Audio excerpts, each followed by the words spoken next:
ஆளுநர் RN ரவியை போல் நீதிபதி GR சுவாமிநாதனும் திமுகவிற்கு பலம் அளிப்பதாக உயர்நீதிமன்ற முன்னாள் நீதிபதி ஹரி பரந்தாமன் தெரிவித்துள்ளார். அகில இந்திய வழக்கறிஞர் சங்க நெல்லை மாவட்ட மாநாடு பாளையங்கோட்டையில் நடைபெற்றது. இதில் பங்கேற்ற பின்னர் செய்தியாளர்களிடம் பேசிய முன்னாள் நீதிபதி ஹரி பரந்தாமன், திருப்பரங்குன்றத்தில் பதற்றமான சூழலை குறைப்பதற்கு நீதிபதி சுவாமிநாதனை வேறு மாநிலத்திற்கும், திருப்பரங்குன்றம் தொடர்பான வழக்கை வேறு அமர்வுக்கும் மாற்ற வேண்டும் என வலியுறுத்தியுள்ளார். இப்ப 2014 அப்புறம் ஒரு விசேஷமான நிலைமை என்னன்னா, உயர் சாதிகளிலேயே சனாதானிகள் உள்ள வந்திருக்காங்க. அதுதான் அதுல இருக்கிறதுன்னு நான் சொன்னேன். சனாதானிகள் வரலாமா, வரட்டும். ஆனா சனாதானத்தை கோர்த்து கொண்டு வருவாடு வச்சுக்க வேண்டாம்ன்றது என்னுடைய. இந்த நீதிபதி சாமிநாதனின் தீர்ப்பு 2026 சட்டசபை தேர்தலில் ஆளுங்கட்சியை பாதிக்குமான்னு கேட்டீங்க. ஆளுங்கட்சிக்கு மிகப்பெரிய பலத்தை கொடுக்கின்ற RN ரவி எப்படி திமுகவுக்கு பலம் அளிக்கிறாரோ அதே மாதிரியான ஒரு பலத்தை நீதிபதி சாமிநாதன் அளிப்பதாக நான் கருதுகிறேன். டெல்லி சென்றுள்ள பாஜக மாநில தலைவர் நைனா நாகேந்திரன் கட்சியின் தேசிய தலைவர் JP நட்டாவை சந்தித்து தொகுதி பங்கீடு தொடர்பாக ஆலோசனை நடத்த உள்ளதாக தகவல் வெளியாகியுள்ளது. அதிமுக பொதுச் செயலர் எடப்பாடி K பழனிசாமியை சந்தித்து பேசிய நைனா நாகேந்திரன் 2 நாள் பயணமாக இன்று டெல்லி சென்றுள்ளார். அங்கு பாஜக தேசிய தலைவர் JP நட்டாவை சந்தித்து ஆலோசனை நடத்த உள்ளார்.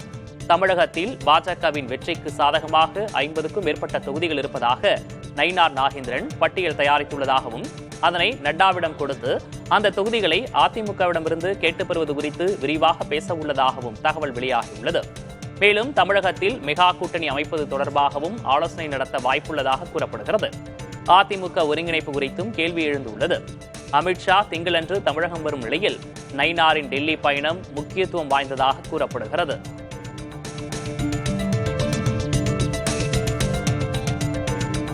டெல்லி சென்றுள்ள பாஜக மாநில தலைவர் நைனா நாகேந்திரன் மத்திய நிதியமைச்சர் நிர்மலா சீதாராமனை சந்தித்து ஆலோசனை நடத்தினார். தமிழகத்தில் யாத்திரையின் போது மக்களிடமிருந்து பெறப்பட்ட நிதி அமைச்சகம் சார்ந்த மனுக்களை நிர்மலாவிடம் நைனார் வழங்கியுள்ளார். இந்த சந்திப்பின் போது தமிழக பாஜக பொறுப்பாளர் அரவிந்த் மேனன் உள்ளிட்டோர் உடனிருந்தனர். தமிழகத்தில் தேசிய ஜனநாயக கூட்டணி வெல்வதற்கான காலம் கனிந்து கொண்டிருப்பதாக தமிழ் மாநில காங்கிரஸ் கட்சியின் தலைவர் GK வாசன் தெரிவித்துள்ளார். தமிழருவி மணியனின் காமராஜர் மக்கள் கட்சி வரும் 20ஆம் தேதி தமிழ் மாநில காங்கிரஸ் கட்சியுடன் இணையும் விழா நடைபெற உள்ளது. இதற்காக ஈரோட்டில் கட்சி நிர்வாகிகளுடன் ஆலோசனை நடத்திய GK வாசன் பின்னர் செய்தியாளர்களிடம் பேசினார். அப்போது NDA கூட்டணியின் வெற்றி குறித்து ஆருடம் கூறினார். NDA கூட்டணி அதிமுக தலைமையிலே வலுவாக உள்ளது.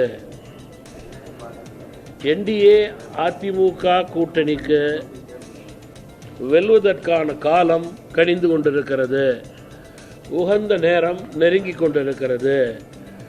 நல்ல கூட்டணிகள் அமையக்கூடிய வாய்ப்புகள் அதிகரித்து கொண்டிருக்கிறது. ஆட்சி மாற்றத்துடைய நேரத்தை மக்கள் கணக்கிட்டு கொண்டிருக்கிறார்கள் என்பதுதான் இன்றைய அரசியல் களத்தினுடைய உண்மை நிலை. கடந்த நிதியாண்டில் பொருளாதார வளர்ச்சி வீதம் அதிகரிப்பில் நாட்டிலேயே தமிழ்நாடு முதலிடத்தில் உள்ளதாக ரிசர்வ் வங்கியின் புள்ளி விவரங்கள் தெரியவந்துள்ளது. இக்காலகட்டத்தில் தமிழ்நாட்டின் வளர்ச்சி வீதம் 16 விழுக்காடாக இருந்தது. வளர்ச்சி வீதம் கர்நாடகாவில் 12.77 விழுக்காடு, உத்தரப்பிரதேசத்தில் 12.69 விழுக்காடு, மகாராஷ்டிராவில் 11.7 விழுக்காடாக இருந்தது. நாட்டிலேயே பொருளாதார மதிப்பு மிகுந்த மாநிலங்களில் மகாராஷ்டிரா முதலிடத்திலும் தமிழ்நாடு 2வது இடத்திலும் இருந்தன. இதுகுறித்து அறிக்கை வெளியிட்டுள்ள தமிழ்நாடு தொழில்துறை அமைச்சர் TR V ராஜா, கடந்த 4 ஆண்டுகளில் அரசு அமைத்த அடித்தளமே வளர்ச்சி வீதம் அதிகரிக்க காரணம் என தெரிவித்துள்ளார்.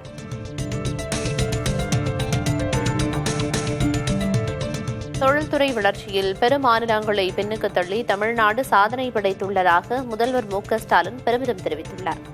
இந்திய ரிசர்வ் வங்கி வெளியிட்டுள்ள புள்ளி விவரங்களை சுட்டிக்காட்டி தனது X தள பக்கத்தில் பதிவிட்டுள்ள அவர், மத்திய அரசின் ஆதரவு பெருமளவில் இல்லாத போதும் GSDP வளர்ச்சியில் தமிழ்நாடு 16 விழுக்காட்டோடு முதலிடத்தில் உள்ளது.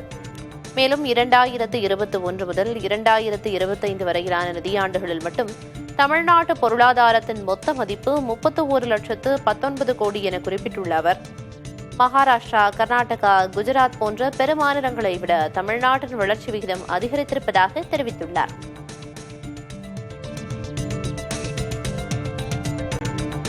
ஞாயிறன்று சந்திப்போம். New Dravidian stocks. You are welcome.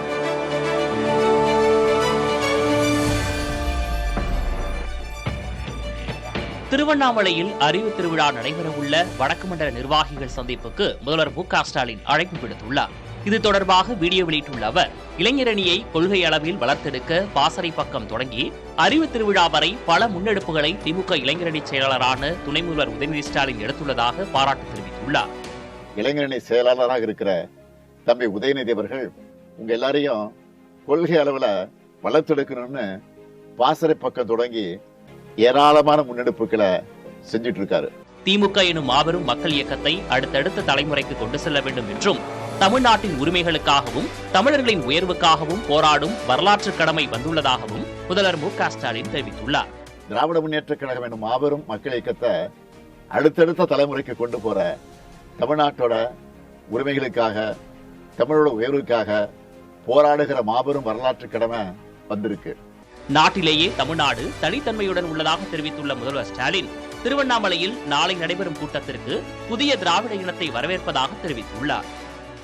வடக்கு மண்டலத்தில் இருக்கிற 29 கழக மாவட்டங்கள், 91 சட்டமன்ற தொகுதிகளிலிருந்து கிளை, வார்டு, பாக அளவில் நியமிக்கப்பட்டிருக்கக்கூடிய 1,30,000 இளைஞர்கள் வராங்கன்னு சொன்னதும், வார்டு கிராம அளவில் இந்த அறிவு திருவிழா நடக்க போகுதுன்னு ரொம்ப மகிழ்ச்சியா இருந்துச்சு.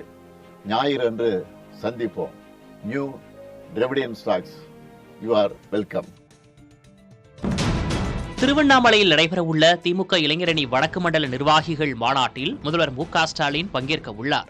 திமுக இளைஞரணியில் உள்ள 5 லட்சம் நிர்வாகிகளை ஒன்றிணைத்து மண்டலம்தோறும் சந்திப்பு மாநாடு நடத்த முதல்வர் மு.க.ஸ்டாலின் உத்தரவிட்டார். அதன்படி முதற்கட்டமாக வடக்கு மண்டல நிர்வாகிகள் சந்திப்பு மாநாடு திருவண்ணாமலையில் நடைபெற உள்ளது. துணை முதல்வர் உதயநிதி ஸ்டாலின் தலைமையில் கலைஞர் திடலில் நடைபெறவுள்ள இந்த மாநாட்டில் முதல்வர் மு.க.ஸ்டாலின் சிறப்புரை ஆற்றுகிறார். இதில் 1.3 லட்சம் இளைஞரணி நிர்வாகிகள் பங்கேற்க உள்ளதாக தெரிவிக்கப்பட்டுள்ளது.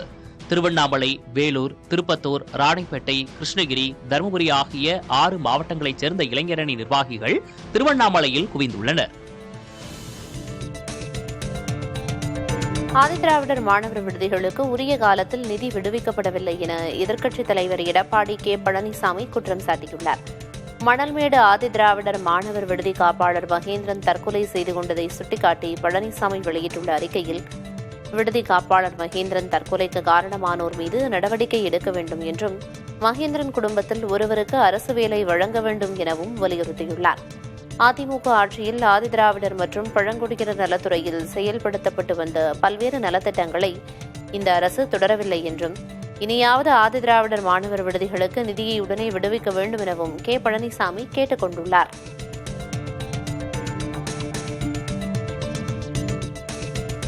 பாஜக மாநில தலைவர் நயினார் நாகேந்திரன் உள்துறை அமைச்சர் அமித்ஷாவை சந்திக்க டெல்லி சென்றார். கடந்த 11ஆம் தேதி அதிமுக பொதுச் செயலர் எடப்பாடி கே. பழனிசாமியுடன் சுமார் 1.5 மணி நேரம் பேச்சுவார்த்தை நடத்திய நயினார் இன்று டெல்லி புறப்பட்டு சென்றுள்ளார். கூட்டணி தொடர்பாகவும் அதிமுக ஒன்றிணைவு தொடர்பாகவும் அமித்ஷாவுடன் ஆலோசிக்க உள்ளதாக எதிர்பார்க்கப்படுகிறது. அண்மையில் முன்னாள் முதலமைச்சர் ஓ. பன்னீர்செல்வம், அமமுக பொதுச் செயலர் டிடிவி தினகரன் ஆகியோரை சந்தித்து பேசிய பாஜக முன்னாள் மாநில தலைவர் அண்ணாமலை உடனடியாக டெல்லி சென்று அமித்ஷாவுடன் ஆலோசனை நடத்திவிட்டு வந்த நிலையில் தற்போது நயினார் நாகேந்திரன் டெல்லி சென்றிருப்பது உற்று நோக்க வைத்திருக்கிறது. டெல்லி சென்றுள்ள பாஜக மாநில தலைவர் நயினார் நாகேந்திரன் மத்திய நிதியமைச்சர் நிர்மலா சீதாராமனை சந்தித்து ஆலோசனை நடத்தினார். தமிழகத்தில் யாத்திரையின் போது மக்களிடமிருந்து பெறப்பட்ட நிதி அமைச்சகம் சார்ந்த மனுக்களை நிர்மலாவிடம் நயினார் வழங்கியுள்ளார். இந்த சந்திப்பின் போது தமிழக பாஜக பொறுப்பாளர் அரவிந்த் மேனன் உள்ளிட்டோர் உடனிருந்தனர்.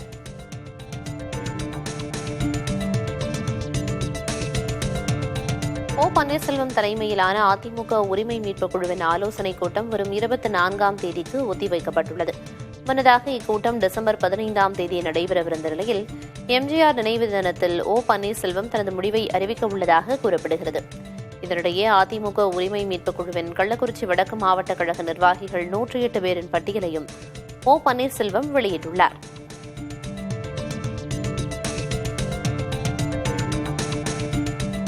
கூட்டணி பேச்சுவார்த்தை அதிகாரப்பூர்வமாக தொடங்கப்படவில்லை என தேமுதிக பொதுச் செயலர் பிரேமலதா விஜயகாந்த் தெரிவித்துள்ளார். அக்கட்சியின் இளைஞரணி செயலர் விஜய பிரபாகரனின் பிறந்த நாளையொட்டி சென்னை கோயம்பேட்டில் உள்ள விஜயகாந்த் நினைவிடத்தில் பிரேமலதா விஜயகாந்த் மரியாதை செலுத்தினார்.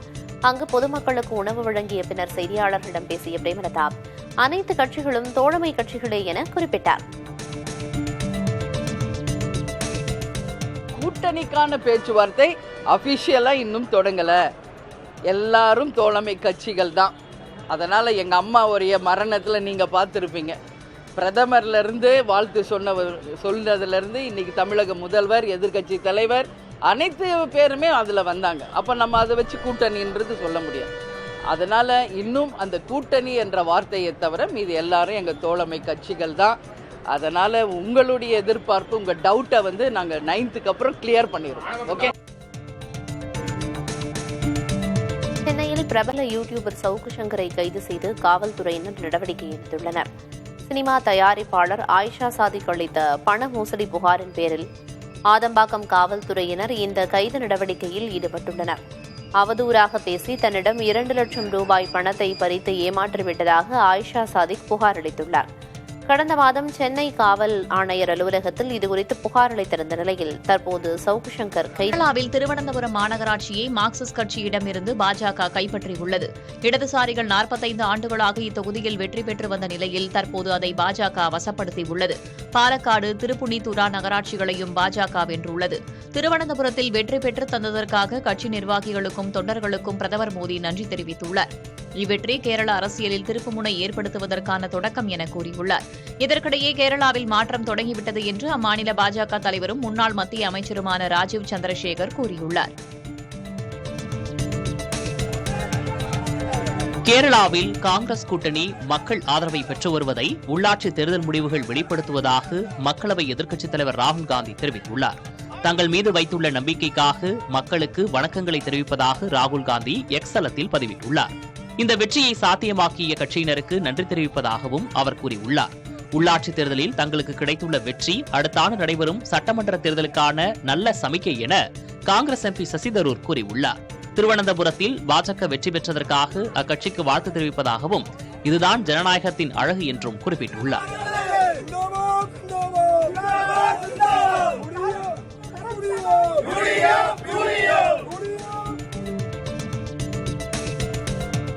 சென்னையில் ஆபரண தங்கத்தின் விலையில் புதிய உச்சத்திலேயே இன்றும் நீடிக்கிறது. 1 கிராம் தங்கம் 12,370 ரூபாய்க்கு விற்பனையாகும் நிலையில் 1 சவரன் தங்கம் 98,960 ரூபாய்க்கு விற்பனை செய்யப்படுகிறது. இதற்கிடையே சென்னையில் 1 கிராம் வெள்ளி 6 ரூபாய் குறைந்து 210 ரூபாய்க்கு விற்பனை செய்யப்படுகிறது.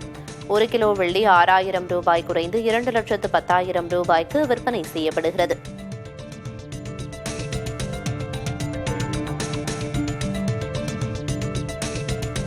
கடந்த நவம்பர் மாதத்தில் சற்று ஏற்ற இறக்கத்தில் பயணித்து வந்த தங்கம் டிசம்பரில் மீண்டும் வேகமாக ஏற்றம் காண தொடங்கியிருக்கிறது. கடந்த மாத இறுதியில் ஆபரண தங்கம் சவரனுக்கு 95,840 இருந்தது. தற்போது அது வரலாறு காணாத அளவில் 98,960 ரூபாயாக உச்சம் தொட்டுள்ளது. வெள்ளி விலையும் இதுவரையில் இல்லாத அளவில் கிலோவுக்கு 2,16,000 வரையில் உச்சம் தொட்டு பின்னர் 2,10,000 ஆனது. கடந்த 2 வாரத்தில் வெள்ளி விலை கிலோவுக்கு 24,000 வரையில் ஏற்றம் கண்டது. அமெரிக்க மத்திய ரிசர்வ் வங்கி இம்மாதமும் வட்டி வீத குறைப்பை மேற்கொண்டுள்ள நிலையில் தங்கம் விலை கடும் ஏற்றம் கண்டுள்ளதாக நிபுணர்கள் கூறுகின்றனர். அடுத்த ஆண்டும் தங்கம் விலை பெரும் ஏற்றத்தை காணும் என்று சர்வதேச நிபுணர்கள் கணித்துள்ளனர். மலைகளின் இளவரசியான கொடைக்கானல் தற்போது பனித்திரையால் மூடப்பட்டு ரம்மியமான சூழலுடன் காட்சியளிக்கிறது. இதமான காலநிலையும் இதயம் கவர் பனிமூட்டமும் நிலவுவதால் இங்கு வரும் சுற்றுலா பயணிகளின் வருகை அதிகரித்துள்ளது. குளிரை தாங்கும் ஆடைகளை அணிந்து கொண்டு ஏரியில் படகு சவாரி செய்தும் பனிமூடிய பள்ளத்தாக்குகளை பார்த்தும் பயணிகள் உற்சாக வெள்ளத்தில் மூழ்கியிருக்கிறார்கள்.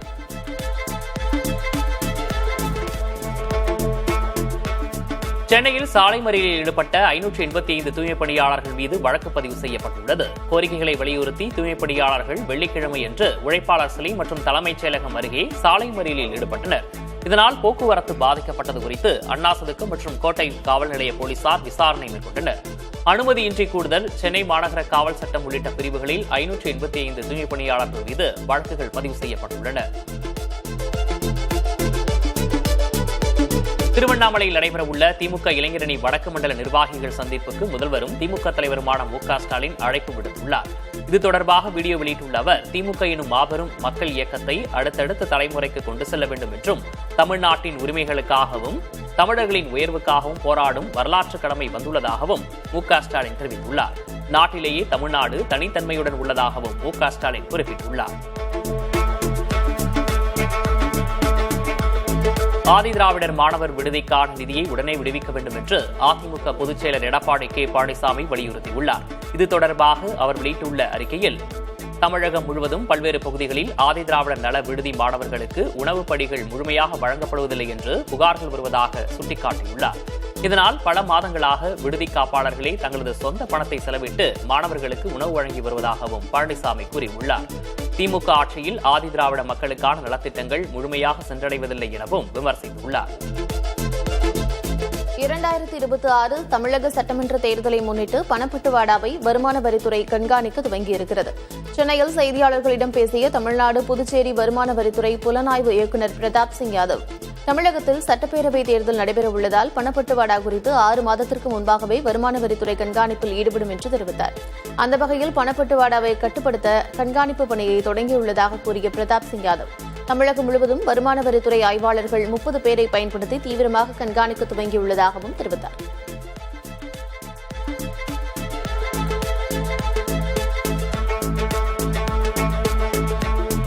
தமிழகத்தில் 85 லட்சம் வாக்காளர்கள் நீக்கப்படலாம் என்று திமுகவின் அமைப்புச் செயலர் RS பாரதி தெரிவித்துள்ளார். சென்னையில் செய்தியாளர்களை சந்தித்த அவர், டிசம்பர் 19ஆம் தேதிக்கு பிறகு SIR பணிகள் குறித்த முழு விவரங்கள் தெரியவரும் என்றும், தகுதியான வாக்காளர்களை மீண்டும் பட்டியலில் சேர்க்கும் பணியில் ஈடுபடுவோம் எனவும் தெரிவித்தார். மேலும் தமிழகத்தில் வாக்குச்சாவடிகளின் எண்ணிக்கை 68,467 75,035 உயர்த்தப்பட்டுள்ளதாக கூறிய அவர், அரசியல் கட்சிகளிடம் ஆலோசிக்கப்படாமல் வாக்குச்சாவடி மையங்கள் அதிகரிக்கப்பட்டது ஏன் என்றும் கேள்வி எழுப்பினார். மகளிருக்கு மாதம் 1000 ரூபாய் வழங்கும் திட்டமே ஒரு வாக்குத்திருட்டு நடவடிக்கைதான் என பாமக தலைவர் அன்புமணி குற்றம் சாட்டியுள்ளார்.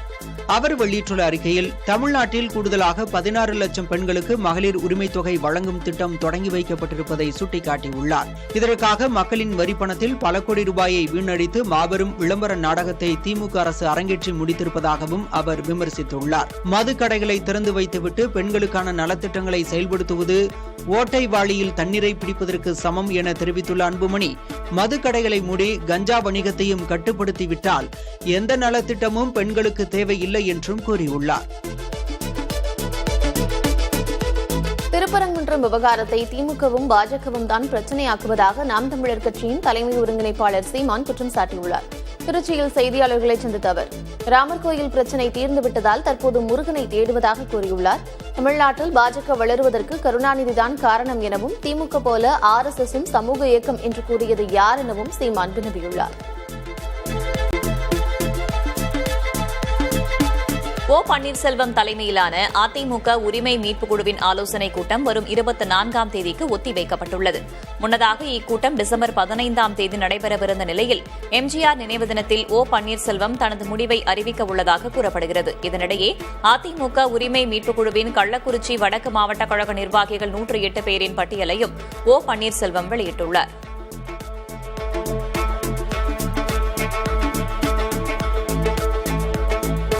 விவசாயிகள் சங்க தலைவர் PR பாண்டியனுக்கு 13 ஆண்டுகள் சிறை தண்டனை விதிக்கப்பட்ட தீர்ப்பை எதிர்த்து வரும் 26ஆம் தேதி சென்னையில் உண்ணாவிரத போராட்டம் மேற்கொள்ள உள்ளதாக தமிழக காவிரி விவசாயிகள் சங்கம் தெரிவித்துள்ளது.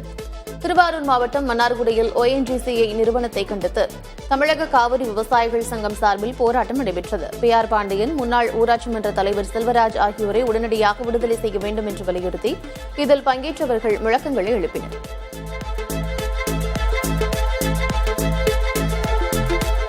விற்பனை பத்திர எண், சொத்தின் எல்லைகள், ஆதார் எண் ஆகிய விவரங்களை பட்டாவில் சேர்ப்பதற்கான நடவடிக்கைகள் தொடங்கப்பட்டுள்ளன. தற்போது வழங்கப்படும் பட்டாவில் மாவட்டம், தாலுகா, கிராமம், நில உரிமையாளர் பெயர், தந்தை அல்லது கணவர் பெயர், நிலத்தின் சர்வே எண், பரப்பளவு, வகைப்பாடு ஆகிய அடிப்படை விவரங்கள் மட்டுமே உள்ளன. இந்நிலையில் சொத்து உரிமையாளர்களுக்கு வழங்கப்படும் பட்டாவின் வடிவமைப்பை மாற்றவும், அதில் கூடுதலான விவரங்களை சேர்க்கவும் வருவாய்த்துறை நடவடிக்கை எடுத்துள்ளது. இதற்கான பணிகளை தொடங்க நில நிர்வாக ஆணையருக்கு உத்தரவிடப்பட்டுள்ளதாக அதிகாரிகள் தெரிவித்துள்ளனர்.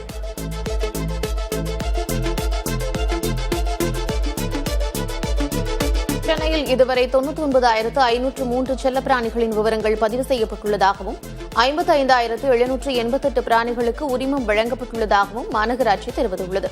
செல்லப்பிராணிகளுக்கு உரிமம் பெறுவதற்கு ஞாயிற்றுக்கிழமை கடைசி நாள் என்பதால் வெள்ளிக்கிழமை நடைபெற்ற சிறப்பு முகாமில் 743 உரிமங்கள் வழங்கப்பட்டன. சனிக்கிழமையும் ஞாயிற்றுக்கிழமையும் 8 இடங்களில் காலை 9 மணி முதல் மாலை 5 மணி வரை சிறப்பு முகாம்கள் நடைபெறும். செல்லப்பிராணிகளை வளர்ப்போர் காலக்கெடுவுக்குள் உரிமம் பெற மாநகராட்சி வலியுறுத்தியுள்ளது. தமிழகத்தின் ஒரு சில இடங்களில் அடுத்த 6 நாட்களுக்கு மழை பெய்யும் என வானிலை ஆய்வு மையம் அறிவித்துள்ளது. தென் தமிழகம் மற்றும் காவிரிபடுகை மாவட்டங்களின் ஓரிரு இடங்களிலும் காரைக்கால் பகுதிகளிலும் நாளை மிதமான மழை பெய்யும் என அறிவிக்கப்பட்டுள்ளது.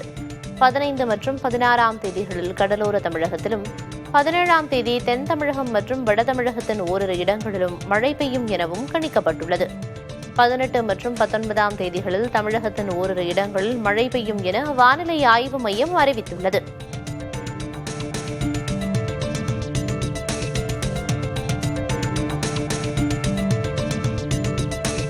சென்னையில் நாளை அதிகாலையில் பனிமூட்டம் நிலவும் என வானிலை ஆய்வு மையம் அறிவித்துள்ளது.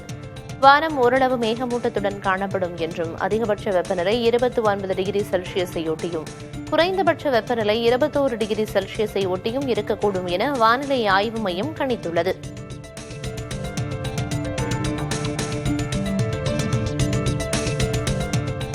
ஜம்மு காஷ்மீர் உள்ளிட்ட வடமாநிலங்களில் நிலவும் கடும் குளிரால் மக்களின் இயல்பு வாழ்க்கை பாதிக்கப்பட்டுள்ளது. ஸ்ரீநகரில் -2.9 டிகிரி செல்சியஸ் வெப்பநிலை பதிவானதால் மக்கள் வீடுகளில் முடங்கினர். வரும் 21ஆம் தேதி வரை காஷ்மீரின் ஒரு சில இடங்களில் பனிப்பொழிவு நீடிக்கும் என வானிலை ஆய்வு மையம் கணித்துள்ளது.